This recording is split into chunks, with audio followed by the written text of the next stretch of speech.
Most people know that working with high voltage power lines and electric equipment is dangerous work. Utility workers are highly trained about safety in multiple situations.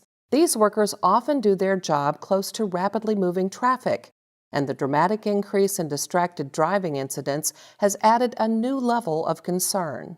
People are coming through cell phones, actually texting, as they come through the work zone while they're speeding, reading books, papers, applying makeup.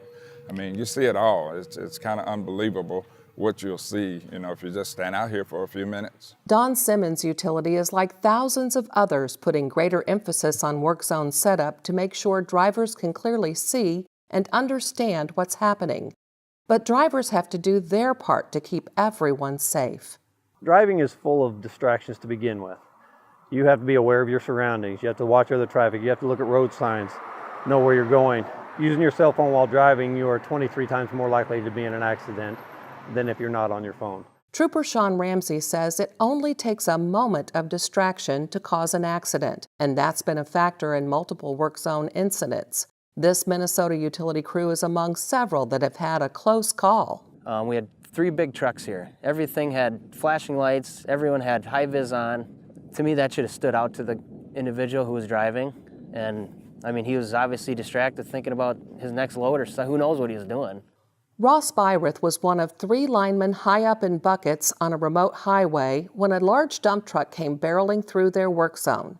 It failed to slow down as Ross was pulling a line across the highway from one pole to another. What I remember is when I seen the truck, I looked over at the wire and I knew it wasn't high enough. And all I could think was, I can't get it higher that fast. I figured, let it go, and it went down, and it didn't. It went down, but just not far enough, because it was at an angle off that pole, and it just snagged the truck, and yeah, I just couldn't get down fast enough. And he was moving, he couldn't slow down. It was a big gravel truck, and yeah, I mean, it happened so fast. These 2 guys and these poles, this pole and this pole, they ducked. Everyone ducked for cover. On the ground, the flagger got caught in the snagged line and was knocked down. I was very scared what may have happened to Tyler, because 35 feet in the air you can't see, and I didn't see the wire actually hit him because I was in the bottom of my bucket, so I would have gotten maybe my head ripped off or something like that. We don't know what's going to happen, so I was very scared. He was bruised up a little bit. He walked with a limp for a few days, but we were lucky. These workers were lucky. Others have not fared as well. At least 4 utility workers have been killed and many more injured in multiple serious incidents. Construction workers and other roadside workers have also been killed or injured.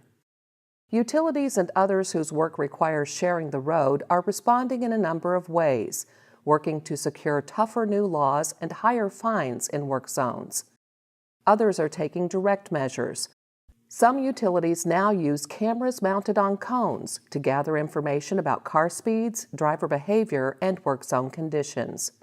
There are more outdoor cameras everywhere, so a driver not following the law is likely to be caught and may face serious consequences. Most states have these minimum requirements. When somebody's on the side of the road, people are required to do 3 things. Change lanes if possible. If it is not possible to change lanes, you must slow down. And if that means stopping, because your lane is blocked, then it means stopping. And they have to proceed with due caution. And when it comes to roadside utility work, a distracted driver could kill a worker without direct contact.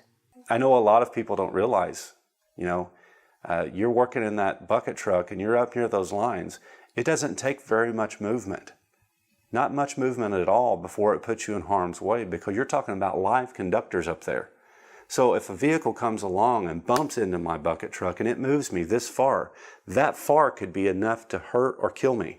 Safety trainer Jim Miles reminds drivers to think about workers as people who simply want to go home to their families at the end of the day, just like the drivers coming through their work zones.